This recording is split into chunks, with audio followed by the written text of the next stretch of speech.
Kitchen में सिर्फ 2 वक्त का खाना बनाने के ही काम नहीं होते हैं। बहुत सारी चीज़ों का हमें ख्याल रखना होता है कि शाम की चाय के साथ क्या खाया जाएगा, उसके लिए क्या बना के रखना है, जो सब्जियां हम बनाते हैं उसके लिए क्या मसाले घट रहे हैं, क्या बाज़ार से मंगाना है, क्या हम घर में तैयार कर सकते हैं, और खाना जो बनाना है वो टेस्टी भी हो और हेल्दी भी हो। बच्चों को किसी भी तरीके से हमें कुछ हेल्दी खिलाना है, उसके लिए क्या क्या जुगाड़ करने हैं, या फिर सीज़न में क्या आ रहा है मार्केट में, हमें वो बनाना है। Hi everyone, welcome back to our channel. मेरी पूरी कुकी स्पॉट फैमिली, आप सभी स्वस्थ रहें, सुरक्षित रहें और खूब खुश रहें। हर दिन की तरह आज भी यही अभिलाषा है मेरी। आज रात के खाने में क्या बनाऊँ शाम की चाय पीते पीते ही 3-4 चीज़ें सोची जा रही हूँ क्या बनाऊँ जो सबको पसंद भी आए, और ये जो फ्रिज में रखा है जिसका खात्मा किया जाए मेन तो यही समस्या है। अभी कोई सब्जी आ जाए घर में और वो फ्रिज में रखी हुई है, एक दिन उससे इग्नोर कर सकते हो, दूसरे दिन फिर तीसरे दिन तो लगता नहीं अब बनाना। इग्नोर मतलब कि कुछ और प्लान हो गया, कुछ और बन गया। जैसे कि कल हुआ ढोकला, वो बैटर था तो इसलिए ढोकला बनाना ज़रूरी था, और पास्ता बनाना था, शुभम को खाना था, इसलिए हमारे भतुए जी इंतज़ार कर रहे हैं। ये मैंने पूरे पत्ते वत्ते सब पूरे निकाल के साफ़ करके रखे थे। लास्ट टाइम किसी ने मुझे पूछा था जब मैंने बथुए की पूरी बनाई थी कि बथुआ कैसा होता है। ये देखो ऐसा होता है, ग्रीन कलर के होते हैं पत्ते छोटे छोटे से। पूरी मशक्क़त करनी पड़ती है, सारे पत्ते पत्ते चुन के निकालने होते हैं। मोटी जो डंठल होती है उसे हटा देते हैं और सारे पत्तों को 3-4 बार पानी में अच्छे से धोते हैं और उसके बाद इसका यूज़ करते हैं। वैसे तो इसकी कढ़ी भी बनाने का मन हो रहा है, लेकिन आज नहीं बनेगी, फिर किसी दिन बनेगी बथुए की कढ़ी। आज इसको मैं उबालती हूँ, फिर अपने काम शुरू करती हूँ। शुभम भी ट्यूशन से आने वाला है तो उसके रोड के लिए भी मखाने बोल के गया था, मम्मी मेरे मखाने भून देना, तो पहले उसका नाश्ते की तैयारी कर देती हूँ। फिर वो आ ही जाएगा, 6 बज रहे हैं, फिर मैं रात के खाने की तैयारी शुरू करती हूँ। आज का वीडियो पसंद आएगा तो वीडियो को लाइक ज़रूर करिएगा, मेरे चैनल को सब्सक्राइब करना मत भूलिएगा। तो ये सारे बथुए के जो पत्ते हैं ना, एक बड़े बर्तन में पानी भर के पूरा उसको अच्छे से डुबो करके और फिर पानी से निकाल करके दूसरे बर्तन में डालकर फिर वापस से पानी में डाल करके ऐसे 3 बार मैंने इसको वॉश किया है। क्योंकि जो हरे पत्तों वाली सब्जियां होती हैं मिट्टी बहुत होती है, इनकी जड़ों में खूब मिट्टी रहती है। फिर जब हम पत्ते निकालते हैं ना तो वापस से जब हम साफ़ करते हैं तो फिर पत्तों में खूब लग ही जाती है, हाथों में रहती है वही पत्तों में लगती जाती है। अब इससे साफ़ करके इस तरीके से ड्रेन बास्केट में रख दिया है मैंने, नीचे भी एक रख दिया है पॉट, जिससे पानी झड़ रहा है तो फैलेगा नहीं। कढ़ाई में घी गरम करके मैंने डाले हैं मूंगफली के दाने, तो करीब 4-5 चम्मच जितना घी है। 1/4 कप मूंगफली के दाने हैं, इनको अच्छे से फ्राई कर लेंगे। वो खुल जाते हैं ना तब तक ऐसे क्रंची क्रंची से फ्राई करने हैं, और इन्हें फ्राई करके दूसरी प्लेट में निकाल लिया। वापस घी रखा हुआ है, कढ़ाई में ही डला है, क्योंकि मूंगफली फ्राई करते वक्त ज़्यादा घी सोख नहीं करती है मूंगफली, तो घी में ही डाल दिया मखाने और इन्हें भून लेंगे। मखाने डालते ही वो पूरा घी सोख कर लेते हैं, इसलिए बहुत ज़्यादा घी नहीं डालना है। जैसे पहले मैंने डाला था कढ़ाई में उतने में ही मूंगफली भी फ्राई हो गई और बाद में ये सारे मखाने भी फ्राई हो गए।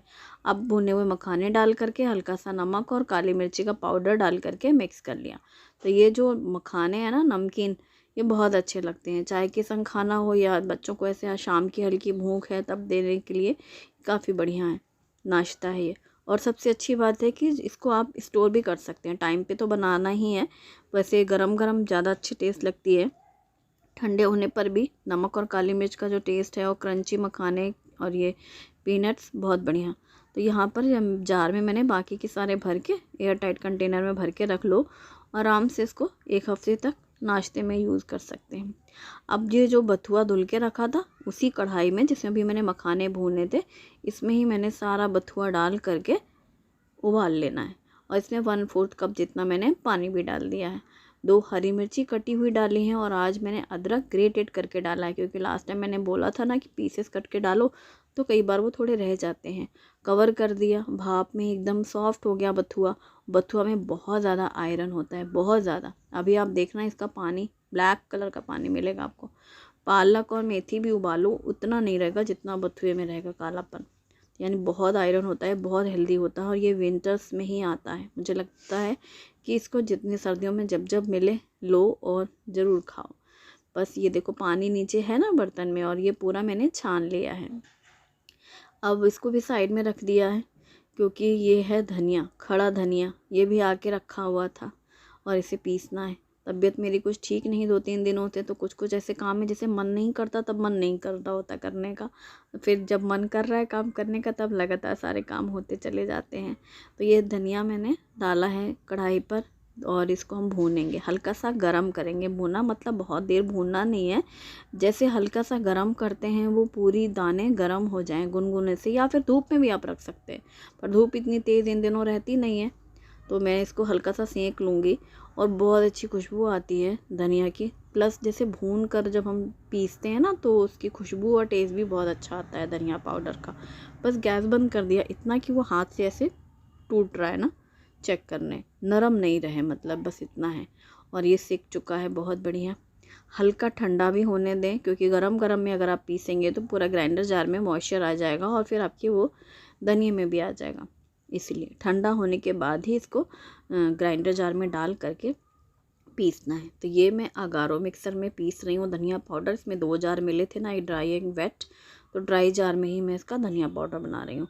मसालों में मैं धनिया और गरम मसाला हमेशा घर पर ही बनाती हूँ, हमेशा, काफ़ी सालों से। और मिर्ची और हल्दी पाउडर मैं रेडीमेड लेती हूँ, लेकिन मैं सोच रही हूँ कि नेक्स्ट टाइम मैं मिर्ची भी पीसूँगी। अभी रखी हुई है मार्केट की, लेकिन अब मैं अगली बार पीसूँगी, क्योंकि पहले मेरे जो जार है उसमें उतना अच्छा बारीक नहीं पीसता था ना, इससे तो बढ़िया हो गया। तो 2 बैचेस में ये पूरी आधा किलो धनिया थी, खड़ी धनिया, और एकदम साफ़ थी। मतलब मैंने पैकेट से, आपने देखा, यूँ ही कढ़ाई पे डाल दिया, क्योंकि जहाँ से हमने लिया है ना वो पूरे एकदम साफ़ मसाले मिलते हैं, वहाँ से लिया है खड़े मसाले। एक भी डंठल नहीं थी कि पूरी कढ़ाई में से मैं थोड़ा सा भी डंठल निकाल के फेंक दी।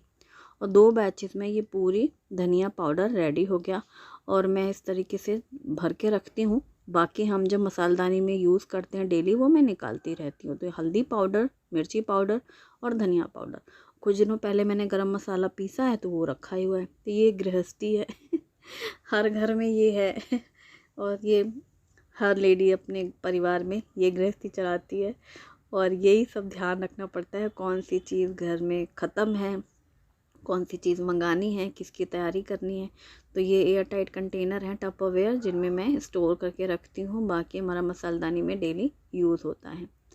अब ये बथुआ भी नॉर्मल हो गया है, मतलब ठंडा हो गया है, इसे भी पीस लेंगे। तो जिस जार में मैंने भी धनिया पाउडर बनाया था उसी जार को बस इसी में मैंने डाल दिए हैं ये बथुए, और बथुए को भी फाइन पेस्ट बना लेंगे। तो इसी मिक्सर में मैंने इसको भी पीस लिया है, प्यूरी तैयार हो गई है। इसे निकाल लूँगी मैं उस बर्तन में जिसमें मुझे आटा गूँथना है, यानी कि जिसमें अभी मैंने रखी थी ना जाली, इसमें ही मैंने सारी प्यूरी जितनी है वो निकाल ली है। लेकिन फिर भी 5-6 चम्मच करीब प्यूरी लगी हुई है जार में। इसमें मैं डाल रही हूँ 1/2 कप जितनी दही, नमक स्वाद के अनुसार, और इसे एक बार ब्लेंड कर लिया। तो जो जार में लगा हुआ है बथुआ, वो तो सफाई अभियान होना ही है, प्लस पूरा बथुए का टेस्ट भी आ जाना। यानी बथुआ मुझे डालना ही था इसमें 4-5 चम्मच, 1/2 कप दही के हिसाब से उतनी मैंने छोड़ रखी थी बथुआ। और ये मिक्स हो गया, तैयार है बथुए का रायता। मुझे तो मतलब इस सीज़न में बथुए का रायता बहुत ज़्यादा पसंद है। और मैंने डाला है तड़के पैन में सरसों का तेल, जीरा, हींग, और गैस बंद कर दी और इसमें डाली चुटकी भर लाल मिर्ची पाउडर, और ये तड़का डाला हमने रायते के ऊपर और इसे मिक्स कर दिया। और इसी से मुझे याद आया, लास्ट टाइम एक कमेंट था कि सरसों के तेल में तड़का कौन लगाता है रायते में। भाई हम लगाते हैं, जिन्होंने ये सवाल किया उनको मैं बताना चाहती हूँ। और मुझे ये भी बताओ कि और कौन कौन लगाता है, ये कोई नई बात थोड़ा ना है। मैं तड़के में या तो घी यूज़ करती हूँ या सरसों का तेल, और 95% तो मैं सरसों का तेल ही पसंद करती हूँ। अब उसी बर्तन में जिसमें मैंने बथुआ पिसा हुआ लिया है और उसमें 2 कप डाला गेहूं का आटा, उसमें डाला है हल्दी पाउडर, लाल मिर्ची पाउडर और अजवाइन, साथ में सफ़ेद तिल। तिल और अजवाइन दोनों ही डालती हूँ मैं, बहुत अच्छा टेस्ट आता है। और करीब 4 चम्मच इतना घी, घी की जगह आप यहाँ पर तेल डाल सकते हैं। अब मैंने नमक डाला है स्वाद के अनुसार पराठे में, और इसे सबको मिक्स कर लेंगे। घी, नमक, हल्दी, मिर्ची, अजवाइन, सफ़ेद तिल, और जो पानी निकला था ना बथुए का, उसी पानी से मैं आटा गूँथती हूँ हमेशा। इसलिए पानी मैं थोड़ा ही डालती हूँ ताकि उतने ही पानी में आटा गूँथ जाना है, बहुत ज़्यादा पानी की ज़रूरत नहीं होती। इसलिए मैंने 1/4 कप जितना पानी डाला था वही पानी से पूरा आटा तैयार कर लिया। और पूरा जितनी प्यूरी थी वो तो पहले मिक्स कर ही ली, ज़रूरत के हिसाब से पानी डालना है। तो हमारा बथुए का रायता और बथुए के पराठे का डो रेडी हो चुका है। इसे हमने ढक करके साइड में रख दिया और अब पराठे सेकेंगे।